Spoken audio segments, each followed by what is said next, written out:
Okay, so 7.2, we got properties of exponential functions. And first thing we're going to do is let's kind of go back to what we were doing yesterday and do that because that's going to kind of walk us into where we need to be for today for what's going on for this thing.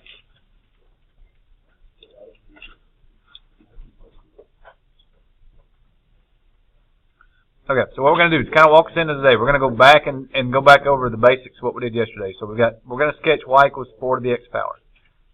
Now, before we even do that, let me kind of do this one. Is that a growth or is that a decay? All right, that's a growth, correct?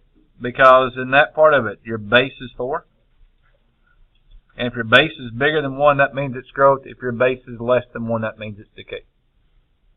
All right, so that was some of the basic things we had yesterday. From here, let's go ahead and get the y-intercept. To get the y-intercept, this is where we said we plug in x equals 0. And if you plug 0 into that equation, that's 4 to the 0 power, but anything the 0 power is just 1. There you go. So that's your y-intercept. That's at 0, 1.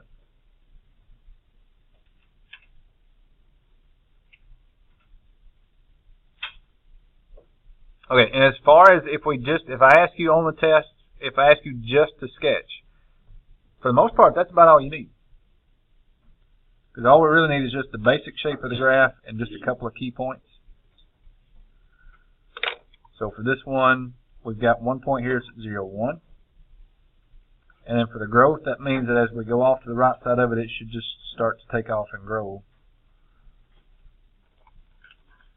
really quick, which is what the exponential growth would look like.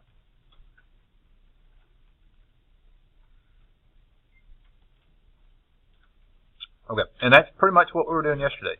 Just going back in and sketching some different things, either growth or decay, and just working through the parts of it and going through everything with it. Here's what we're going to do today. We'll do one more quick sketch of a graph, but for this one,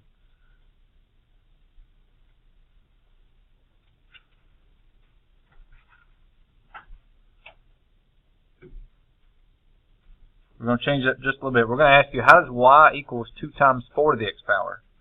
How does that compare to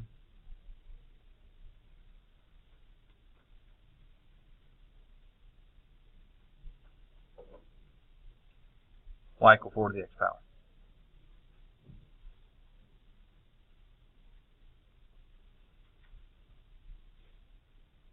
Now, the easy answer is we multiplied it by 2, because that's what we're doing, right? Because we had 4 to the x power, now it's 2 times 4 to the x power. So the easy way is somebody would say, well, we multiplied by 2. Well, obviously that's what we're doing. But we're going to look at basically how this thing sets up here. Now, graph-wise, let's find out what the y-intercept of this would be.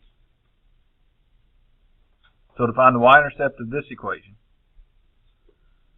same thing, you're going to plug in 0 for the x.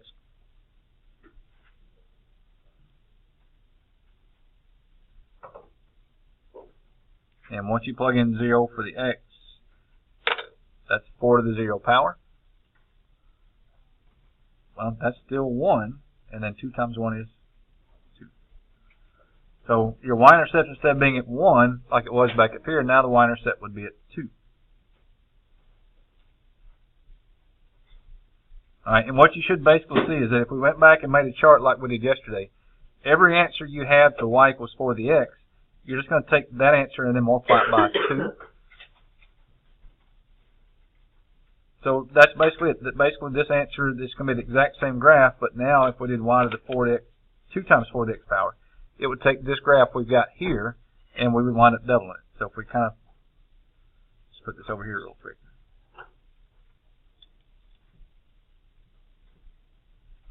If this is 4 to the x power, we just crossed over at 0, 1. This one we said we're going to cross over at 0, 2. So this one we put a dot basically here. And every point over here, if we went to the next point on this graph, if we plugged in 1 back up here, for 4 to the x, this would have been the point at 1, 4. Well, now we would have doubled that. This would have been like at 1, 8. So this thing's going to go up even faster.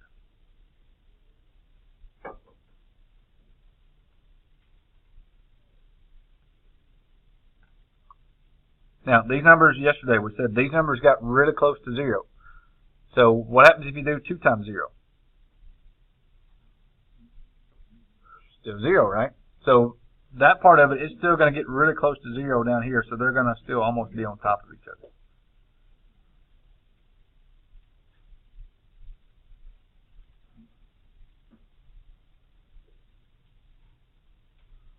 Okay, so here's what we're looking at for this part. So if you multiply,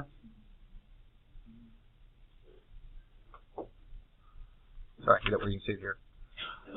If you multiply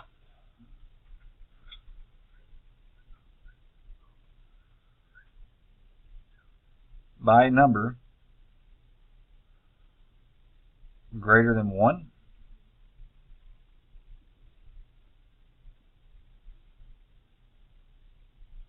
the graph is stretched.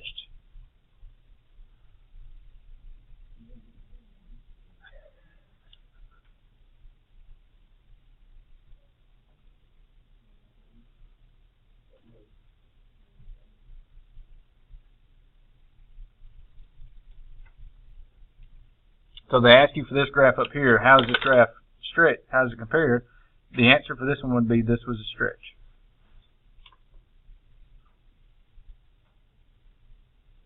Because now it's stretched out twice the distance away.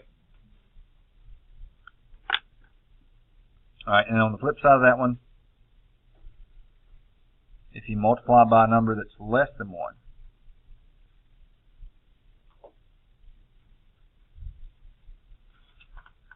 now, kind of like we said yesterday, though, when we were doing the exponents, how we had the growth and decay, that the growth was bigger than 1, decay was less than 1, but we also had to make it bigger than 0.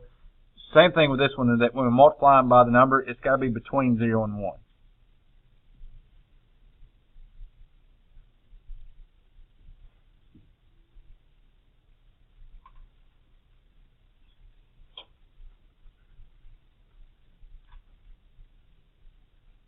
Then you compress the graph.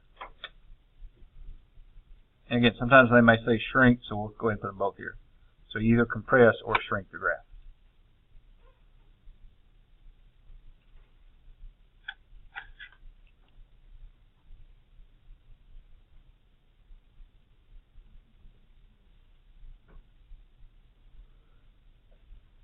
Okay, so multiplying some exponential function by a number greater than 1, you're going to stretch out the graph. If you multiply by a number that's between 0 and 1, you're going to compress it or you're going to shrink the graph.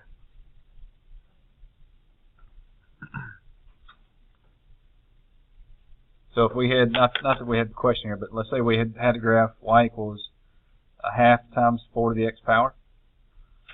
Well, you take 4 to the x power, now it's going to be half the size, so instead of being 0, 1, this graph would have been like here 0 and a half, and that would be hard to see. And then same thing, this thing would just kind of be half the size all the way across there. Now, it's still going to get close to 0, because if you do half of 0, this is still 0. So when you get really close to 0, all these lines still kind of merge together.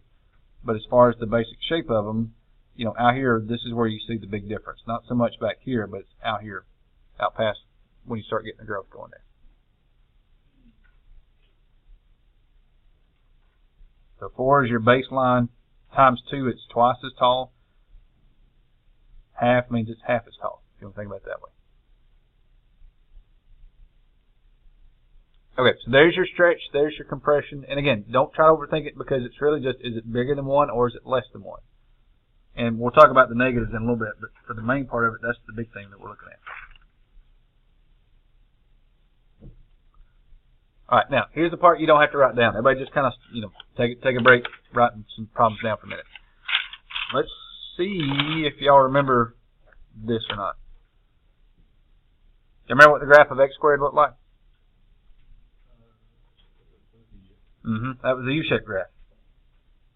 And what about the absolute value of x? What was that graph? Wasn't a U-shape, then this one was a V-shape. Okay. Now, here's the big thing on those. And again, this is kind of good review, because we're only, even with the Thanksgiving break coming up in a little bit of time, we're 5 weeks away from your final exam. So this is the stuff that's kind of good, because this is a good review before we get, you know, too close to the exam here. Do y'all remember what happened when we added or subtracted numbers inside the parentheses or inside the absolute value? Ooh, there we go. So it was the opposite direction, and then which way? Horizontal or vertical? There we go, horizontal. So when it was on the inside, that was an opposite horizontal direction. So where this thing was x plus 2, whether it was squared or absolute value, this meant you were going 2 units not to the right, but 2 units to the left. If you had a number on the outside, that's the up or down. There you go, that's the vertical part. So this would have been 3 units down. So the number on the inside, you had to change the sign or go the opposite direction. The number that was on the outside, you had to move it up or down. What we're going to do with the exponents is they're going to ask you to add and subtract numbers, and it's going to be that exact same thing, but there's no parentheses, there's no absolute value. So here's the difference on these. So here's the part you want to write back down.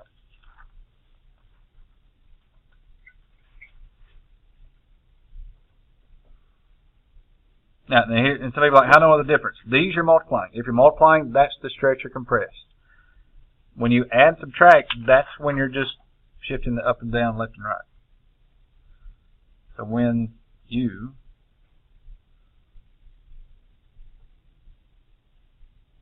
add or subtract, and it's still the same thing. Whether you're inside this time it's not parentheses or absolute value, this time it's in the exponent. So when you add or subtract inside the exponent, actually in the exponent,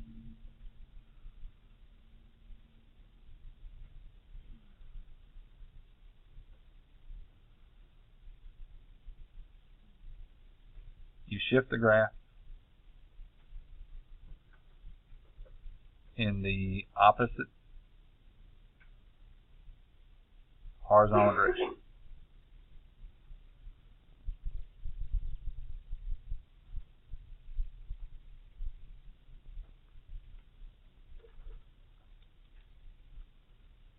So when you're in the exponent,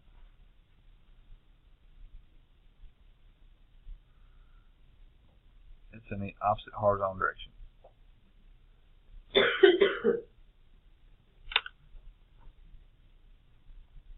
Okay. And on the flip side of it, when you add or subtract outside the exponent,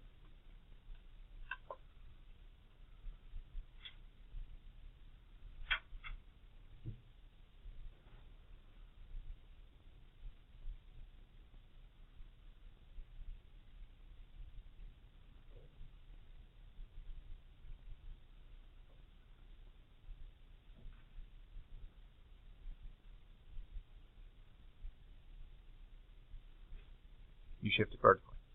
So we'll shorten that one up just a little bit. So anything on the inside, you got to go opposite horizontal direction. Anything on the outside, when you add or subtract, you got to shift it vertical. And again, that vertical part, it's in the normal direction. So if it's plus 2, you go up 2. If it's minus 3, then you go down 3.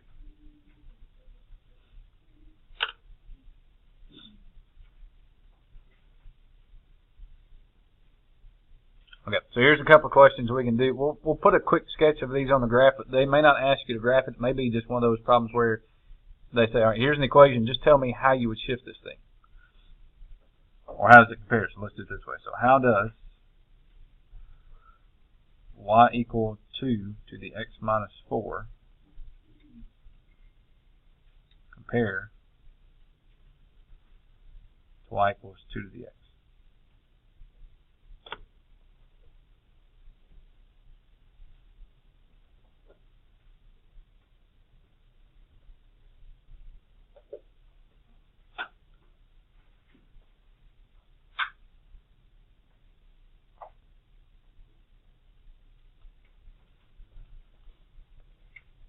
Okay, and again, all you're doing is you're looking at where is this number, and it should be really obvious whether it's in the exponent or it's not. I'm not going to give you anything that's kind of halfway in, halfway out. That one, it's obviously up here in the exponent, so that's a negative 4. So that 4 means we're going to move it 4 units to the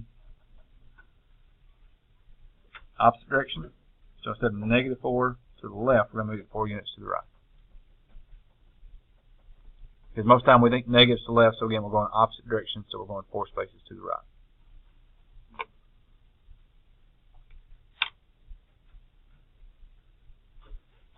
All right, now, if you did have to graph this one, just so you kind of get an idea of what we're doing here.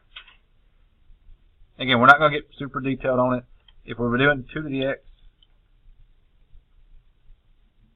that would be a graph that looks something like that.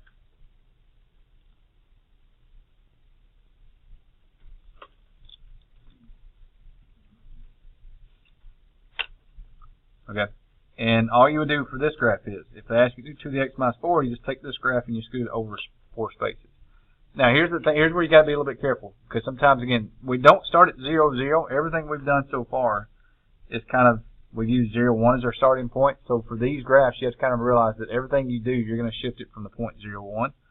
So now we're going to take this point and just scoot over 1, 2, 3, 4 spaces, and then put it right there. Because that's really the most important point we've got, or the easiest point to find there.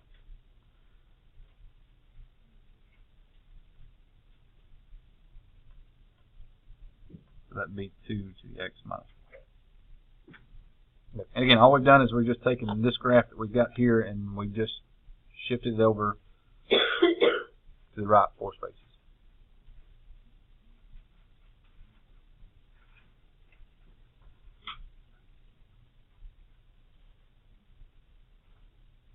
Oh, let's do it this way. Going back to yesterday. If we've got these 2 graphs we're looking at 2 to the x and 2 to the x minus 4. What would the domain be of 2 to the x, and then we'll do the range. Now the good thing about domain is we said no matter what you do for any exponential function, it's always negative infinity to infinity. That part never changes. Alright, for the basic functions we always started at 0 and then we went to infinity.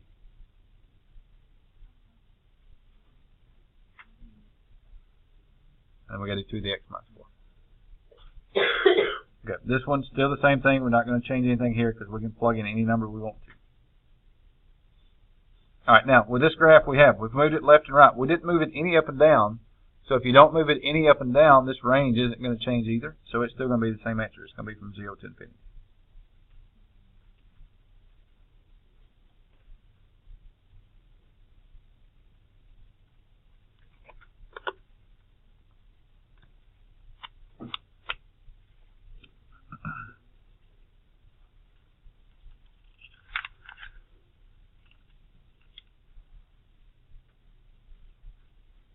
Alright, next couple problems. We're not going to do any graphs on these. We're just going to ask you how these compare.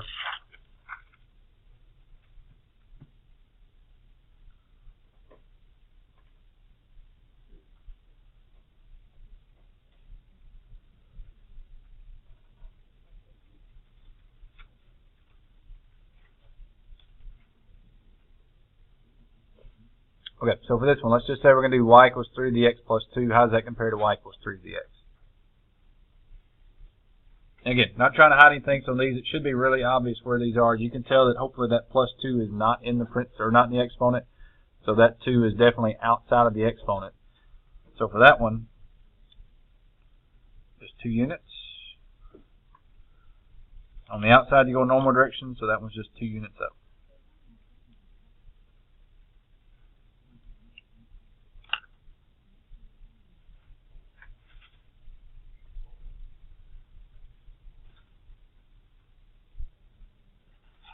Alright, and then one more.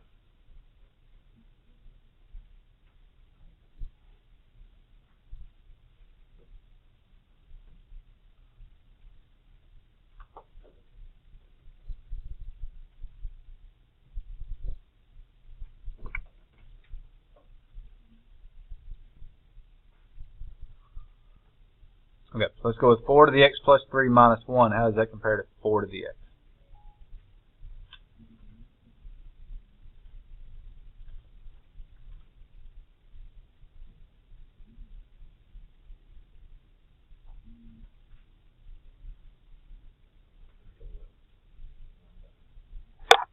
There you go.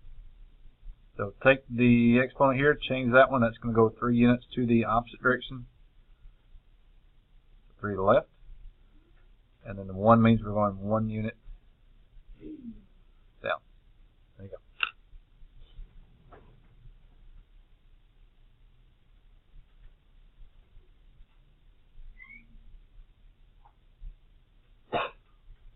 Okay, And again, as long as they ask you just to compare them without having to graph them, that's it. Just move it 3 units left. Now again, they may ask you for part B, like go back in and graph it. And if you do that one, just make sure when you move these that you start at 0, 1, and then you go 3 spaces left and 1 space down from that point at 0, 1 to kind of get the idea of how this thing's going to go. Okay. Oh, now one thing. Oh, sorry, I forgot this one. Back up here on this one. Let's do domain and range on this one right here also. So we've got 3 to the x plus 2. Let's do domain and range right here for this one. I meant to do that. Forgot to.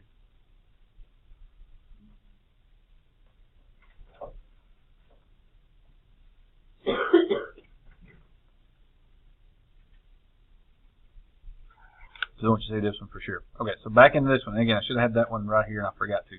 Got to that next problem and forgot to back up here. Alright, we're doing 3 to the x plus 2 for your domain. And again, any of these domains, it's always going to be the same. It's always negative infinity to infinity. Not going to have anything different there.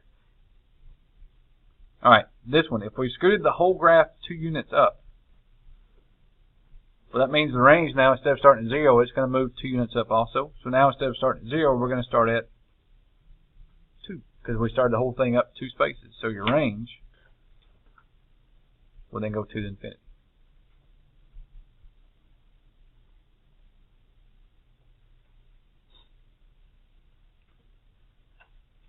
Hopefully you're kind of getting that connection. So somebody's going to say, all right, so if we ever add or subtract this number that's outside the exponent, that's always going to be where our domain start, our range starts. Yeah. So this one, your range would start at -1, and then it would go to infinity. So if you've got a number that you add or subtract outside the exponent, that number is going to be where your range starts. That's going to be your cutoff.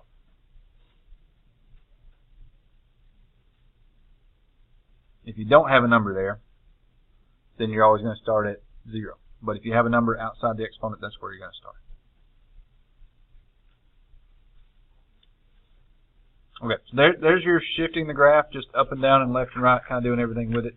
The one other thing we have to do is we got to do some reflections, but it's still that same thing. The reflections depend on where you put the negative as to where this thing is going to go.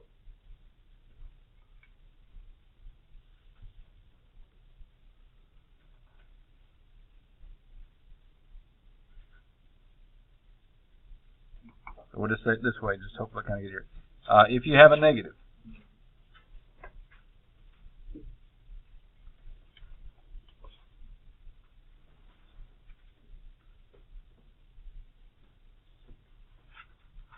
where the negative is,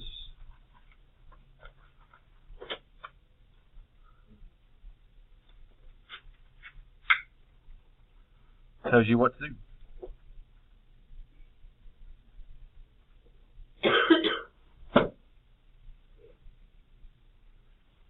Okay, so it's going to be that same kind of thing. Where the negative is, if it's in the exponent, you're going to make it move left and right. If that negative is outside the exponent, you're going to make it move it up and down. So it's going to be just a little bit different here. So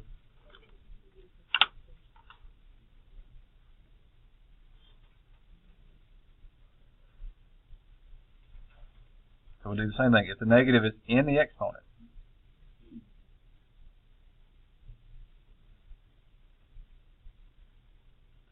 the difference is it doesn't shift it. It's what they call it reflecting. So it reflects, and it's either, and it's still going to be that left and right movement. So it reflects it. We'll say it still reflects it left or right because it's still going to be that same thing. But probably the thing they're going to ask you to do in this case is that if you go from left to right, you go over the y-axis. So they're going to tell you that this thing is over the y-axis.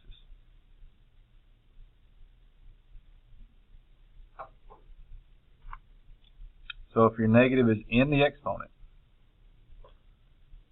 you're going to reflect it over the y-axis.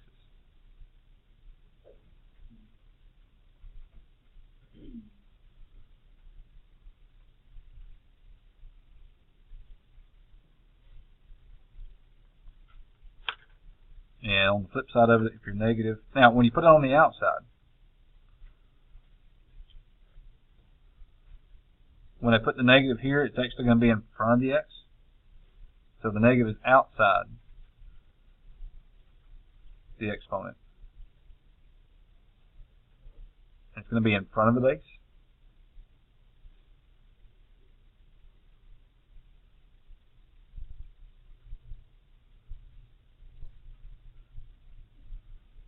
Because they won't really put the negative behind it because that would make it subtraction. So when you see the negative that's outside the exponent and it's actually in front of the base, that makes it reflect still up or down. But when you go up or down, that's over the x-axis.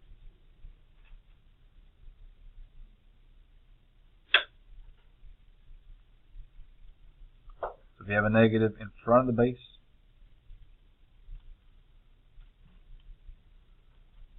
then the reflection is over the x-axis.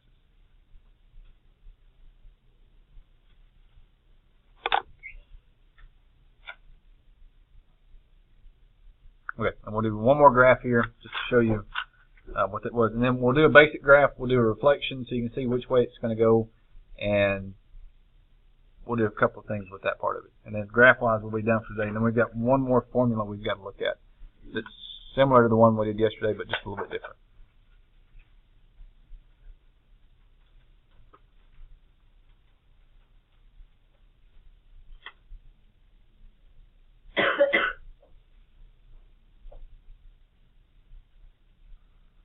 Okay. Now, we haven't done a graph like this today, so let's go back to, this was one option we had on the graph yesterday. Let's graph y equals 1/3 to the x power. And again, we're not going to graph 8 points, we're just going to graph the quick sketch of it so we can kind of get what it needs.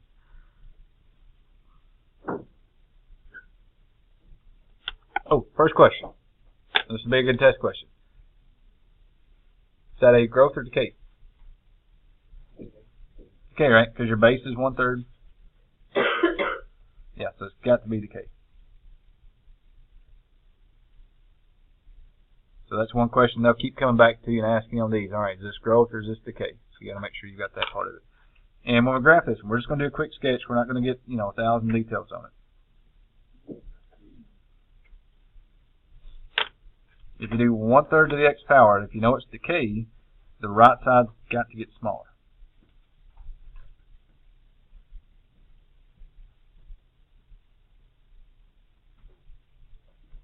Now, it still crosses at 0, 1. That part's still not going to change. So whether it's 1/3 to the x power or 3 to the x power, you're still going to cross at 0, 1.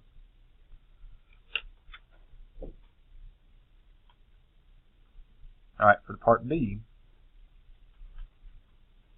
we're going to do it on the same graph so it's easy to see it here. We're going to do -1/2 times 1/3 to the x power.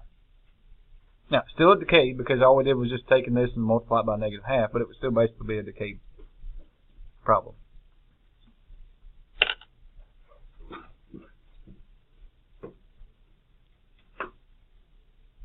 Okay, now if this thing was just, we'll kind of break it to pieces apart. If this was just a 1/2x or 1/2 times 1/3 x, this half means that this would basically be a compression or shrink.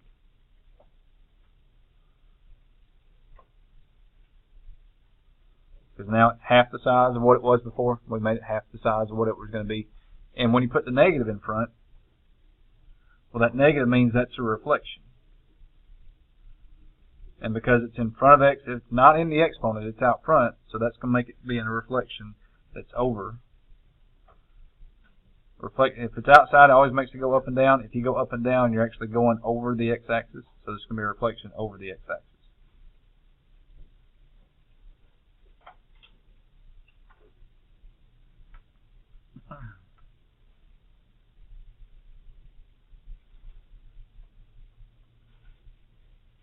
Alright, if you were to graph this one, again, we're going to reflect it down. Now it's going to turn to do something like that.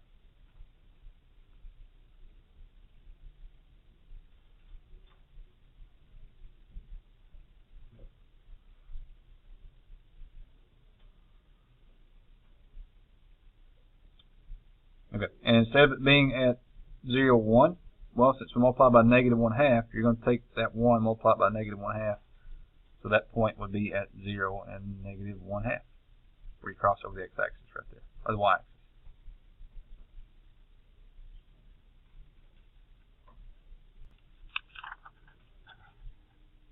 Okay, now here's the big difference on this one. They're going to let you know that you have to use this formula because they're going to tell you that this one you're going to do continuous compounding. The one we did yesterday, that one was not continuous. It was basically like installments because we did it monthly or yearly or daily or whatever. This is one that once you get it going, it just goes and goes and goes and it never stops. And the one formula for this one is, looks like it's PERT because it's P times e to the RT. So I would always just call it the PERT formula because that's what it looks like.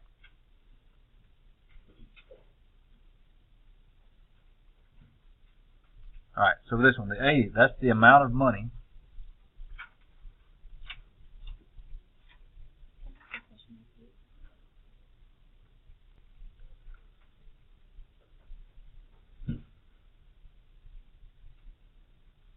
So this is just the amount of money you have after T time. P, that's your principal. And when you talk about the principal, that's your starting amount.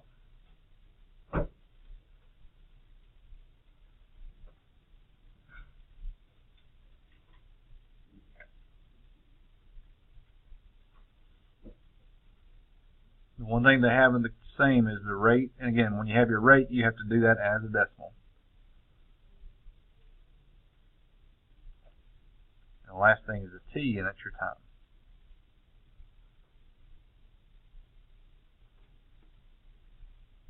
And when you're doing continuous compounding, they always do the time in years. When we're doing it with the other formula, it could be any one of a number of things. It could have been monthly or daily or weekly or whatever it was going to be. So this is one that you can have to always do it in time, in years.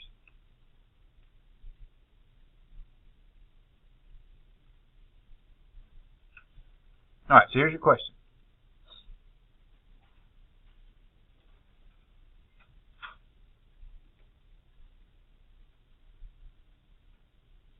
If you invest $7,000 for 20 years,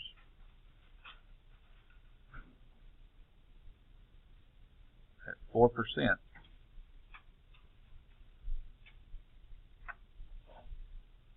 how much money will you have?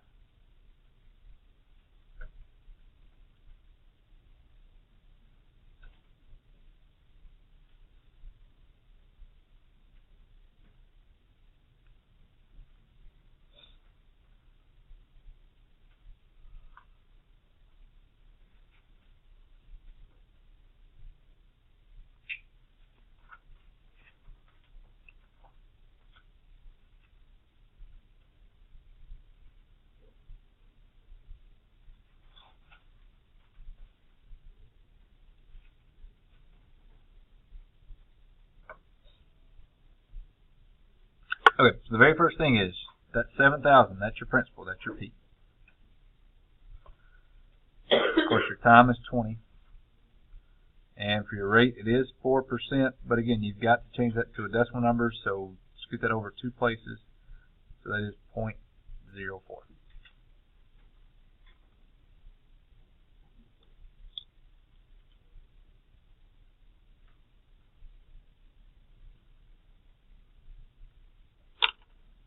And from there, just plug that into your formula. So the amount you get is 7,000 E, and then you've got 0.04 basically times 20.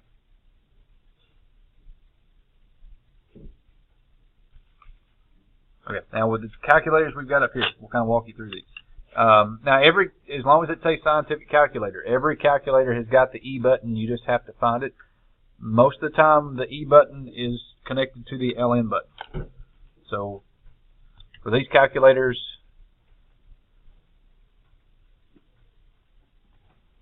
there's the LN button right there. There's the E right behind it right here. So for this one, we're going to put in the 7,000. And to get the E to pop up, hit the second button, and then your LN button right here. Press the LN button, and now you've got the E, and there's your power. And just make sure that when you do this one that you do the 0.04 times 20 and then close that off so it's all one thing. Because as soon as you close that off, you take it out of the exponent. So if you're multiplying these two numbers together in the exponent, then you want to go ahead and do that. Sometimes you can also hit equal. We got our number. There we go. $15,578.65. Now, depending on some of the different calculators, depending on, I had this with somebody earlier. Sometimes with the different calculators, with the E button, it won't let them do this in there. So if you happen to get one that's that way, you can always just do the 0.04 times 20 and get that number, where that's 0.8. And then you can do 7,000 times e to the 0.8.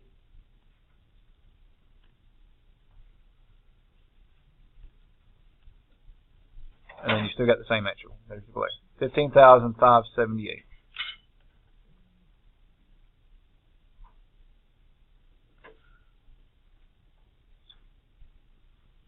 Okay, now, similar to the problem we had yesterday. When you're doing money, of course, you've got to have two decimal places. So you've got to cut this thing off. And that 6 will force this one up. So your final answer should be 15,578.79.